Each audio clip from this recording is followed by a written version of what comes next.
Hello friends, my name is Dr. Lalit Mohan Beri and you are watching Dr. Lalit's Academy. Dr. Lalit's Academy is a place where you find from class 6 to class 12 all subjects chapter wise explanation. Today we are going to discuss class 10th science 12th chapter, that is electricity. Electricity is a very important aspect of our life.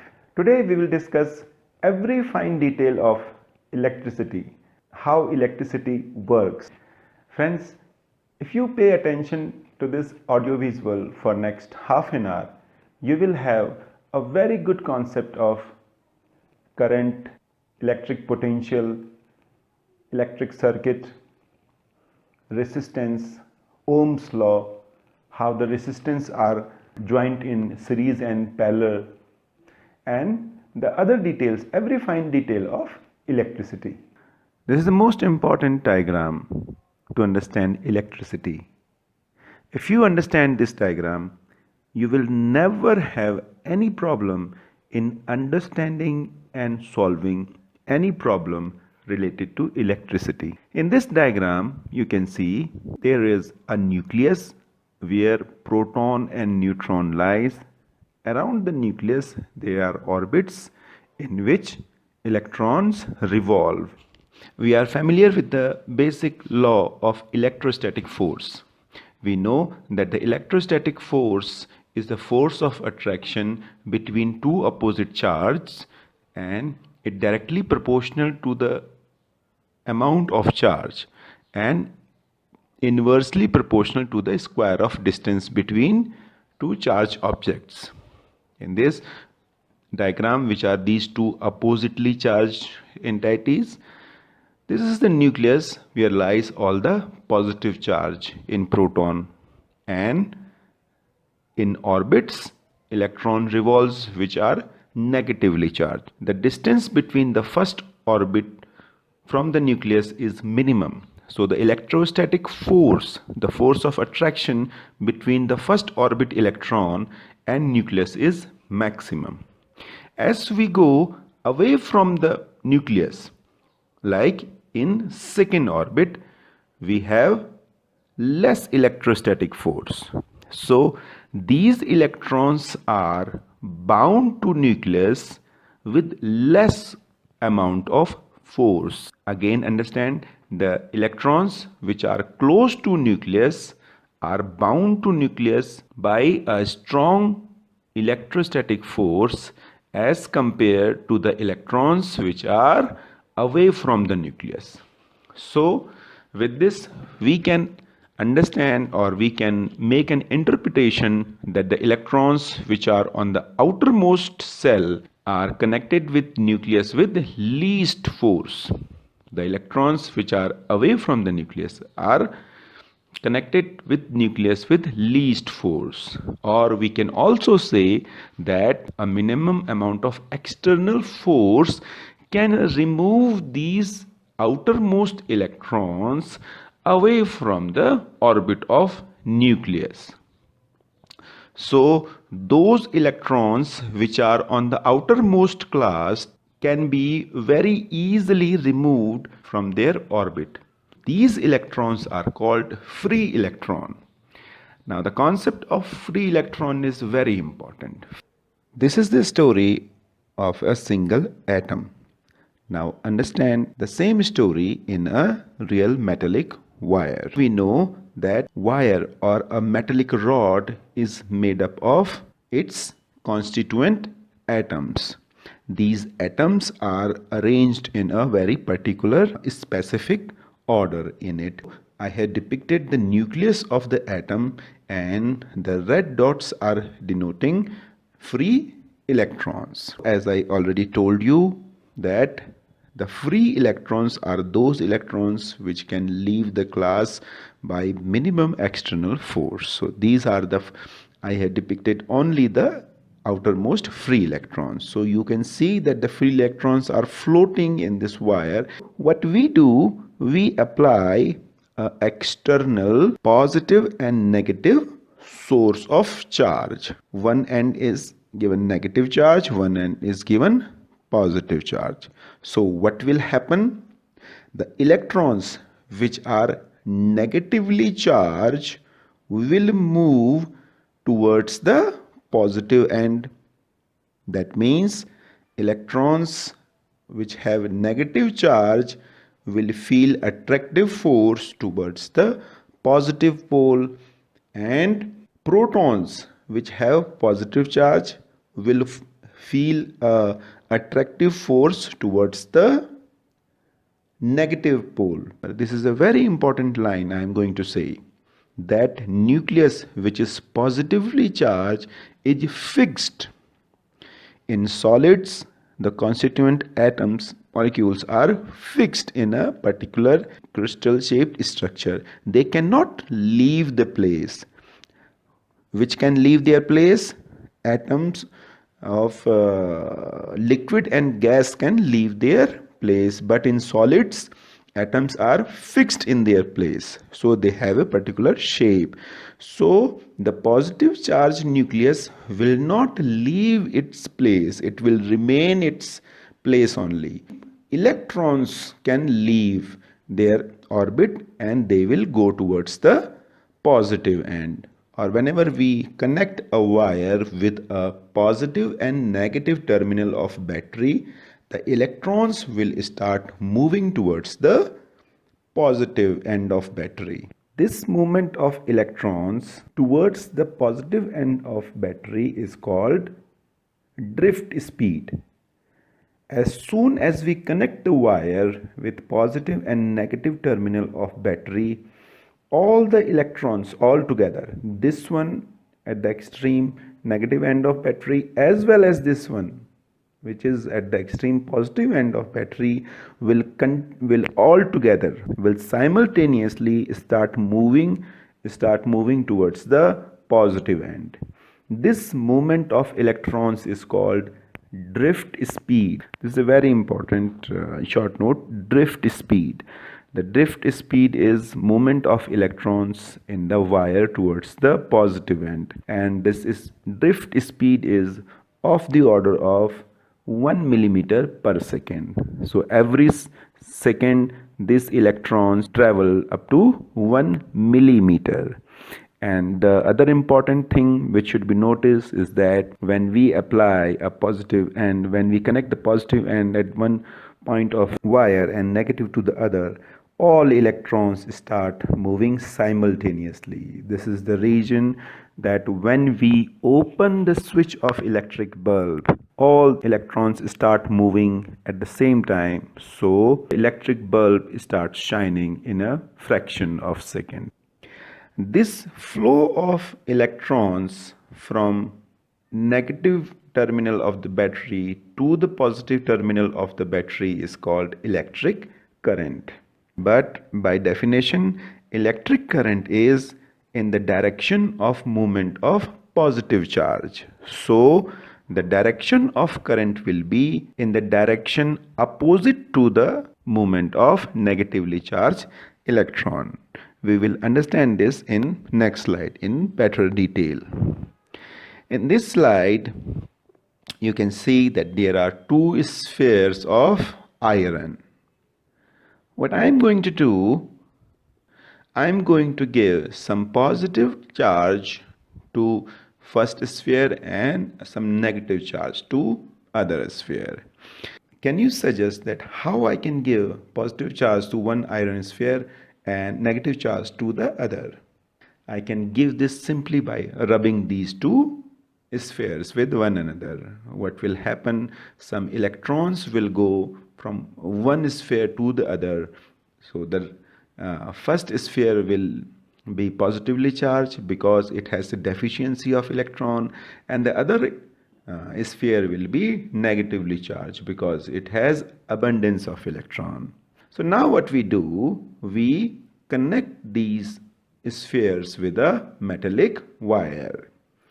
What will happen immediately? The electrons which are in abundance in second sphere will move towards the first sphere where there is scarcity of electrons. This flow of electrons in wire is called electric current. Electric current is, by definition, is in the direction of the movement of positive charge. Because electrons are moving in this direction, negative charge is moving in this direction from your right to your left.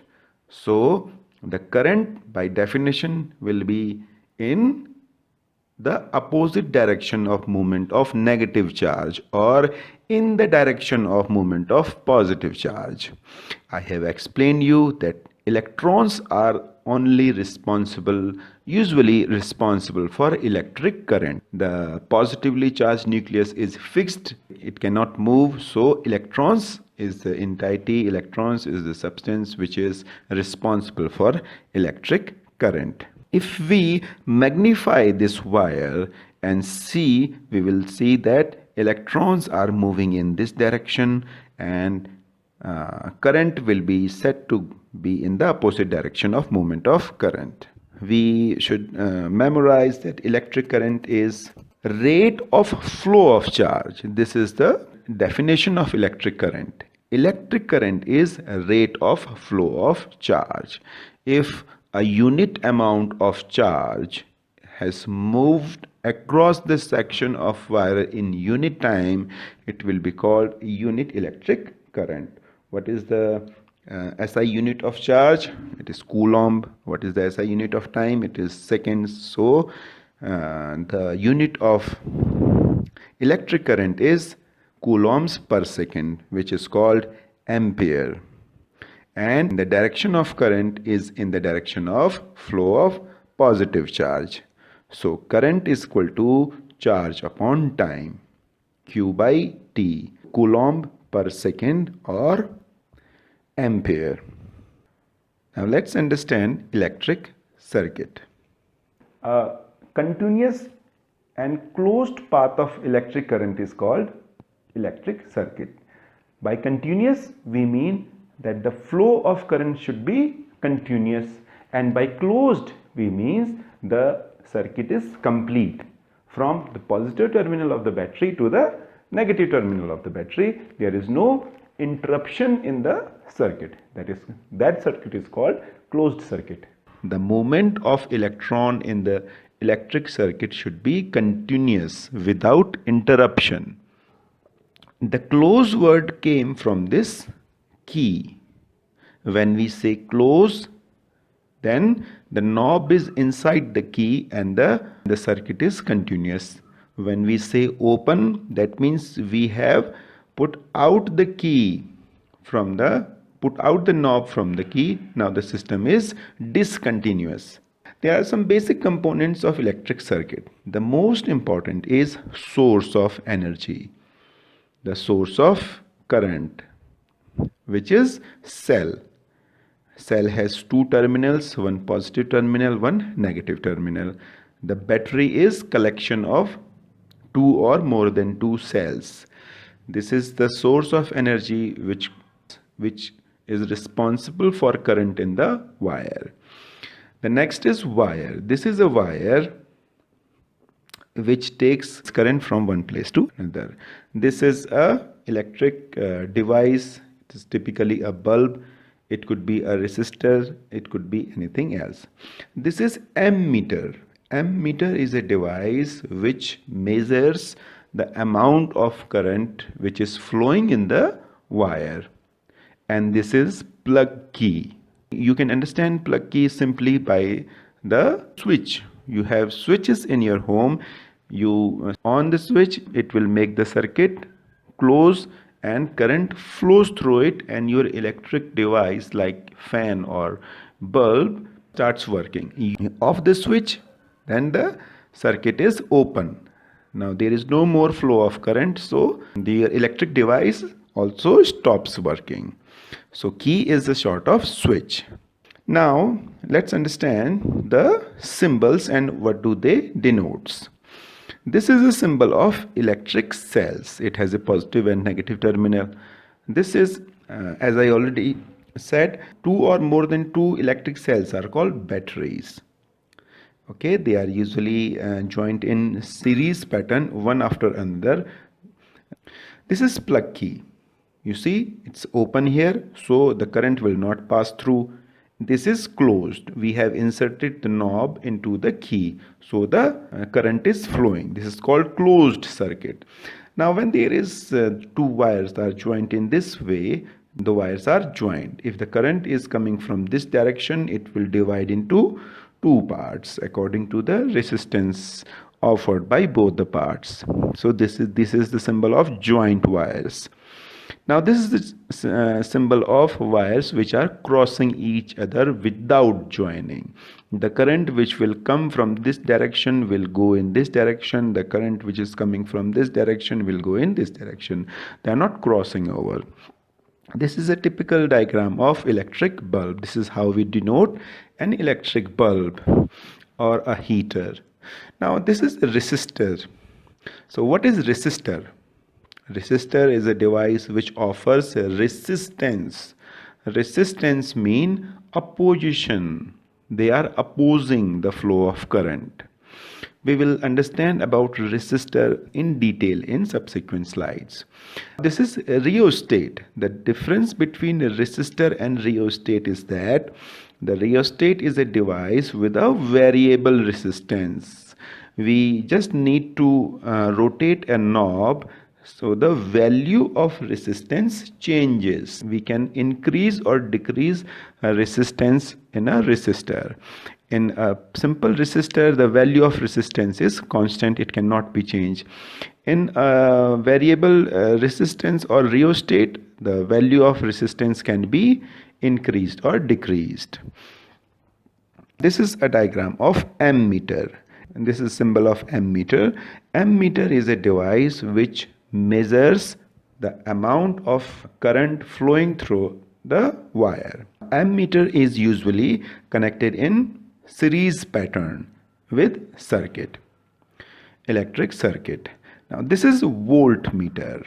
Voltmeter is a device which measures the potential difference in 2 points in electric circuit. Let's do exercise now. Question number 1 is, what does an electric circuit mean? So it's very easy, we just read it. Electric circuit, a continuous and closed path of an electric current is called an electric circuit. An electric circuit consists of an electric device. This is electric device, the source of electricity, which could be a battery, which could be cell, which could be power supply in your home, and they are connected with the help of a switch. So the basic component is source of electricity, device, and key. So this is the definition of electric circuit. Next is define the unit of current. As we know, the unit of electric current is ampere. 1 ampere is defined as the flow of 1 coulomb of charge through a wire in 1 second. This is a very important definition. One should remember it. One should remember the unit of current and what does it denotes. Next is calculate the number of electrons constituting 1 coulomb of charge. So for this we should know the amount of charge in 1 electron. So electric charge in 1 electron is 1.6 into 10 to the power minus 19 coulomb. It's very less in amount. So 1 coulomb of charge is contained in 1 upon 1.6 into 10 to the power minus 19 electrons. So the number comes to be 6.25 into 10 to the power 18 electrons. Can you imagine? The other interpretation from this question is that coulomb, the SI unit of charge, coulomb is a very large unit. 1 coulomb consists of the order of 10 to the power 18 electrons. 6.25 into 10 to the power 18 electron constitute 1 coulomb of charge. It can also be round up to 6 into 10 to the power 18 electrons. Now understand electric potential and potential difference. What does the word electric potential means? The literal meaning of potential is ability to do any work, any task. You must have heard some of your friends saying, can you do this? Do you have potential to do this? So potential means ability to do something. So electric, what does electric means? The ability to do some work by means of electricity. So electric potential. We can understand the concept of electric potential by this example. Just think that there is a iron sphere. You need to charge it. You need to put some charge on this iron sphere. So what will you do? You will bring some electrons. First we will bring some electrons and put it on the iron sphere. Next we will bring another electrons, then another electrons. What do you think? What happens when we bring subsequent electrons? Say for example, when we have placed one electrons on this iron sphere, and when we are bringing another electron, pay attention on this process. When this iron sphere already have an electron, it is negatively charged. If we need to bring another electron close to this iron sphere, we have to work against the electrostatic force. The negative charge electron will repel the other electron which is coming towards it. So we have to move an object opposite to the direction of force. So we are doing a work. As we bring electrons to the surface of this iron sphere, we have to do some work. That work is stored in form of electric potential. So the definition of electric potential also can be understood with this example, that electric potential at some point, say for example, electric potential at this point is the amount of work which is done to bring a unit charge from infinitive to that point. Now you understand what is electric potential? Electric potential is the amount of work one need to do to bring a unit charge from infinity to that particular point. This is electric potential. Now let's understand what is potential difference. So whenever we use the word electric potential difference, we are referring to any 2 points. Electric potential is at any point. Electric potential difference is the potential difference between 2 points. So we define the electric potential difference between 2 points in an electric circuit carrying some current as the work done to move a unit charge from one point to other. Say for example, if we want to know the electric potential between these 2 points, one here and another here, we have to calculate the amount of work to move unit charge from this point to this point. So that work done to move that unit charge between these 2 points will be called the electric potential difference between these 2 points. Electric potential difference between 2 points is work done over charge. When we have unit charge, so this is amount of work that we do. What is the unit of electric potential difference? Electric potential difference unit is volt. Okay. Potential difference between 2 points in a current carrying conductor is when 1 joule of work is done to move charge of 1 coulomb from one point to other. The potential difference is called 1 volt. Joule per coulomb. Joule per coulomb. The potential difference is measured by means of an instrument called voltmeter. You remember when we read the symbols of voltmeter? Voltmeter is connected, always and always connected in a parallel, not in series but in parallel. We connect the ends of voltmeter into those 2 points we want to measure the potential difference. So this is the potential difference. Now let's do the other exercise. Name a device that helps to maintain a potential difference across a conductor.